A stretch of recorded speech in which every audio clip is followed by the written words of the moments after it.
Tonight on the South Today, the Dunedin City Council reveals rates rises are on the cards, but the Mayor says it's a modest ask.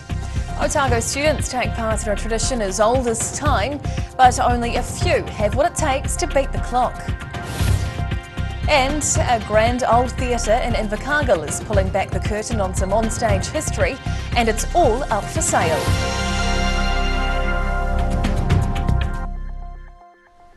Kia ora, good evening, I'm Hannah Wilkins. The Dunedin City Council revealed its draft annual plan yesterday, proposing a rates increase of 6.5% on average across the city. Mayor Jules Reddick spoke in favour of the proposal, saying the council has done well to keep the increase modest in the face of high inflation. Rates rises will vary from property to property based on updated valuations, with lifestyle properties likely to see the biggest increase in costs. Meanwhile, the Otago Regional Council is defending its own 18.8% rates hike and is projecting a return to more modest increases from next year onwards. Christchurch ratepayers might also be in for a shock when they visit their letterboxes this week. The City Council is on the lookout for residents using more water than average, and new rules might result in a bill. Invoices are being sent out to Christchurch's excess water users starting this week. The Christchurch City Council implemented a new payment scheme in October last year, targeting the city's high water users. Under the new rules, property owners in Christchurch and Banks Peninsula will be charged a fixed rate of $1.35 for every 1,000 litres they use over the 700 litre per day limit. This has resulted in more than a few dried out brown lawns. Bills will not be sent out for $25 or less, but most are likely to range from $80 to $400.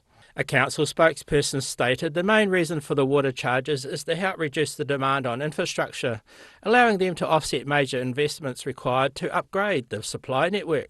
The council reports they've already seen a reduction in water use across the district since rolling out the new rules. In Christchurch, the South Today. Otago University students gathered by the registry building today for a hectic race against the clock. The clocktower race tradition has made a welcome return after winding down during COVID-19, and there were plenty of students lining up to test their timing.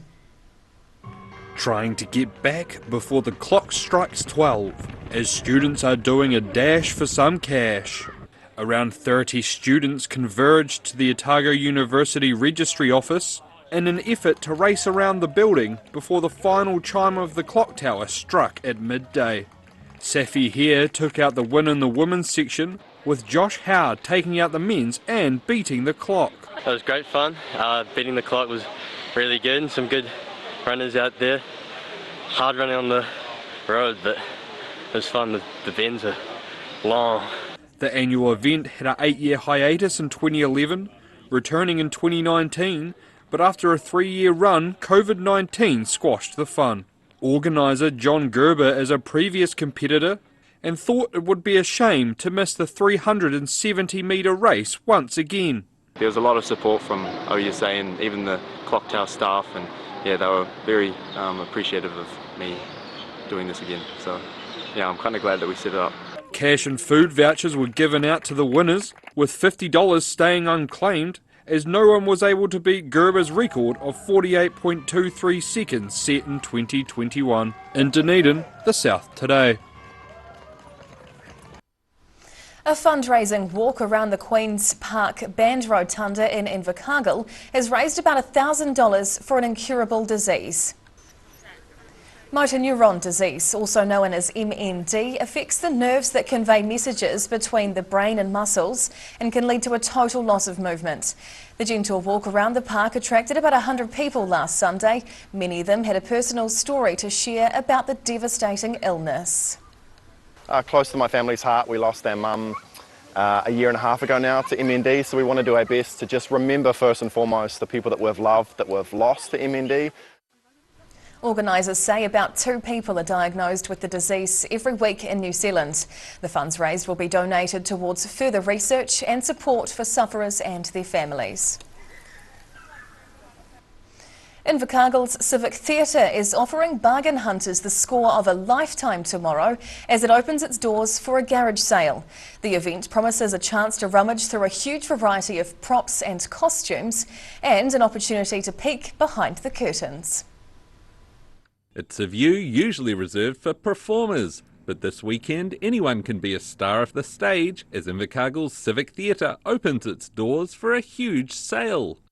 Table after table of theatre costumes and props are up for grabs, ranging from the practical to the outrageous. It's got all sorts of equipment from the theatrical world. It's got costumes, it's got props, it's got memorabilia, it's got set dressing, there's even fabric and sequins. Just about anything you can imagine related to a theatre or theatrical performance, we've got it here. The theatre is happy to see it all go to a good home. They reckon there's enough equipment on offer to kit out a whole production. It's not around about making money or anything like that. We wanted to divert waste from landfill, and we also wanted to give back and encourage the art. So we're pricing things to go. Organisers advise that bargain hunters should head to the Civic Theatre on Tay Street tomorrow between 9 AM and 3 PM, and they're welcome to haggle over the price. In Invercargill, the South Today. Whai Yakane, still to come on the South Today. Well, the Highlanders name a strong season-starting line-up ahead of a weekend North Firth-South clash on home soil. And tomato growers in central Otago compete for bragging rights.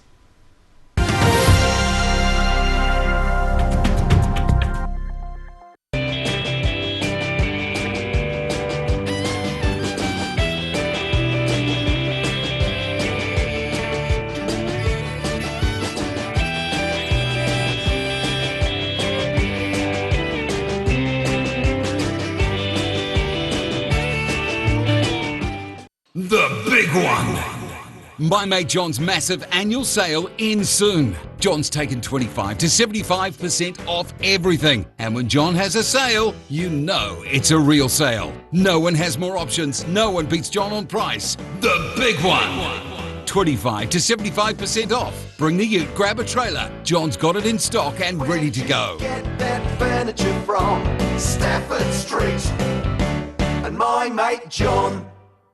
If you're at risk of developing melanoma skin cancer, you owe it to yourself to have a mole map. Mole map is coming to your area. Phone today to make an appointment. It could save your life. Garage Dunedin, delivering quality, stylish garage doors in Dunedin for over 17 years.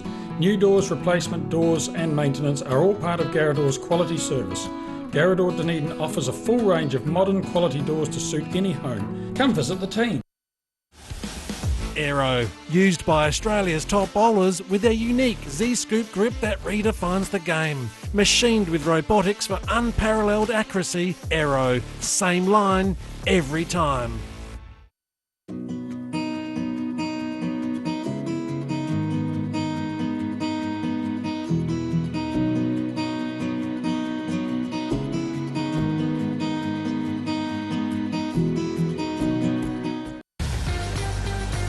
Drive away your way with 3 incredible offers on the Honda CR-V Adventure Ready range.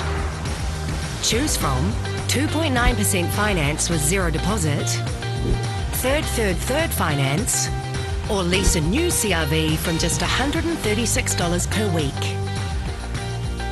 These offers are only available for a limited time, so be in quick. From Honda.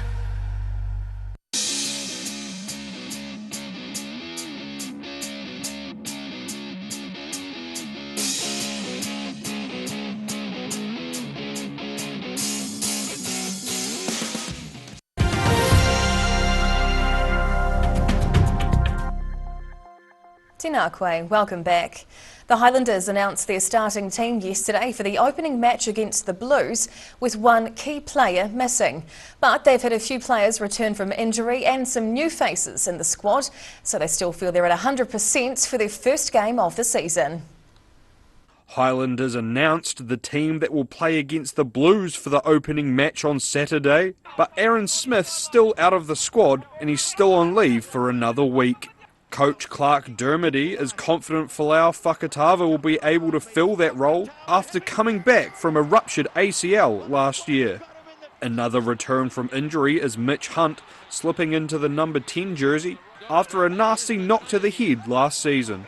Dermody says he is looking forward to seeing this team play some exciting footy for the home crowd. Got an opportunity with the students back, hopefully get a good crowd in and just play some rugby that our boys can be proud of and our people can be proud of as well. Yeah. Billy Harmon is coming into his first season as captain. He's confident in the team's ability to get the job done under the roof. Yeah, look, you could ask me the same question every week. I'll give you the same answer. We back ourselves 100% against any team. We're here to play. I'm confident in our team. The pre-season we've had, boys are looking really sharp, so yeah. The two teams will come together at Forsyth Bar Stadium on Saturday, where every point scored will see $500 donated to the NZ Red Cross Cyclone Relief Fund. In Dunedin, the South Today. Miller's Flat in central Otago is well known for its long summers, perfect for growing exceptional produce. So a small group of friends have created an annual tradition to prove which of them can truly lay claim to the best tomato in town. Every spring, this small group of Central Otago retirees share out some tomato seeds, then head home to the garden. As summer draws to a close, they reconvene to catch up, compare notes, and judge who's grown the tastiest tom. Between them, they've accumulated a lot of expertise on what makes a perfect crop. Basically, is the health of the plant for a start off, and then of course the colour comes into it as far as that goes, and then the yield of the crop, and the colours, and probably the taste is probably the major one at the finish. The group hand out a trophy to the winner, but they admit the competition is also an excuse for them to let their hair down. It started as well as a fun afternoon as well, and a get together and just to take the pressure off growing these good tomatoes. And some of them started wearing wigs. And the friends have a history of competing in the local AMP show, but they reckon it's important to pick the fruit at the perfect moment for the best flavour, so they decided to take the competition back to the source. In Miller's Flat, the South Today. And now recapping tonight's top stories on the South Today. A 6.5% rates rise has been proposed as part of the Dunedin City Council's annual plan. Otago University students have revived an old tradition with a split-second sprint around the old clock tower today. And Invercargill's Civic Theatre is inviting the public to peruse a treasure trove of old props and costumes in search of a bargain. And now a look at what's happening in tomorrow's ODT, and we welcome this evening Mike Houlihan. How are you doing, Mike? I'm well, thank you, Hannah. And what can we expect in the weekend paper? Well, as always, a big variety in a large newspaper tomorrow. Our main story will be about something called ghost guns. They're guns printed on a 3D printer, which have been falling into criminal hands for the wrong purposes, which police are greatly concerned about. We've also got a charming interview with an 87-year-old who's about to throw a leg over a horse for the 30th time to take part in the Goldfields Cavalcade. Wow, okay. She's a goer. I can imagine. We've also spoken to Billy Harmon, captain of the Highlanders, looking forward to tomorrow's season opener in Super Rugby, and also covering off the news that Nova Cafe, an institution in the Octagon for several years now, has announced it's going to be closing in a couple of weeks' time. Yeah, that's going to be a massive loss. Mike, thank you for sharing this evening. We look forward to reading. That's all right, thank you. And time now for a look at the weekend weather. The South Today weather, proudly brought to you by MoleMap, the skin cancer detection specialists. Looking at the situation, a strong ridge of high pressure will remain over southern districts for the next few days, bringing an extended period of fine weather. Heading to the top of the South Island, fine with light easterlies and 22 up in Nelson tomorrow. Over in Greymouth it's looking similar but with 23 degrees. In Christchurch will be mostly cloudy with northeasterlies and 18 degrees. Travelling to South Canterbury and North Otago. Cloudy with northeasterlies up in Ashburton tomorrow. Fine with easterlies in Timaru. And those fresh northeasterlies are Awamaru bound rather, with all three spots heading for a high of 18 degrees. Heading westwards to the Central Lakes. Fine with light winds as we come over here. Wanaka and Alexandra can both expect a high of 23 degrees and Queenstown just behind on 21. Heading further south, clear skies and light winds through here as the weekend kicks off tomorrow in style. Expect 22 in Balclutha, 21 in Gore, and slightly cooler with 18 and nor'easterlies in the Catlins. And down to the deep south. Fine and cold tonight in Invercargill with a chilly 5-degree low. Tomorrow it's looking mostly fine and sunny with light winds and up to 21 as the high. Sunday will be warmer again with 23 degrees, northerlies and high cloud. And finally heading to Dunedin. Fine tonight and down to 8 degrees. Tomorrow the weekend starts off beautifully with sunny skies and breezy nor'easterlies with a high of 18 degrees. Into Sunday, another fine and sunny day with light winds and up to 19 as the high.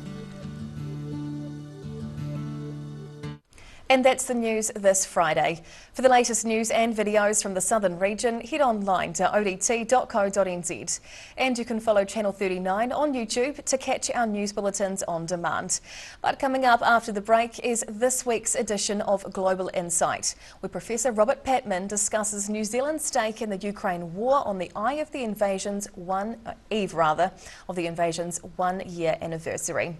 We'll see you again next week. Mā te wā.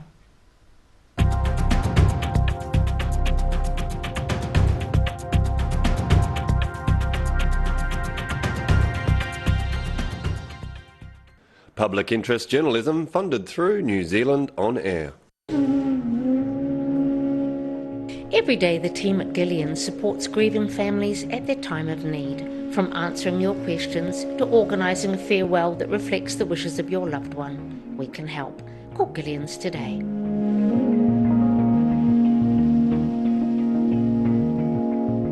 If you're at risk of developing melanoma skin cancer, you owe it to yourself to have a mole map. Mole map is coming to your area. Phone today to make an appointment. It could save your life.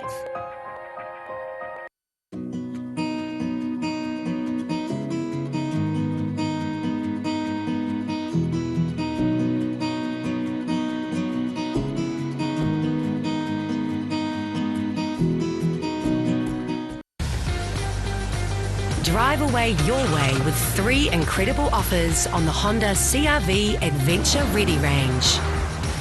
Choose from 2.9% finance with 0 deposit, third finance, or lease a new CR-V from just $136 per week.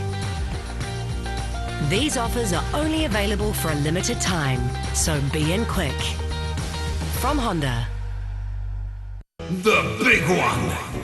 My mate John's massive annual sale ends soon. John's taken 25 to 75% off everything. The big one! And my mate John.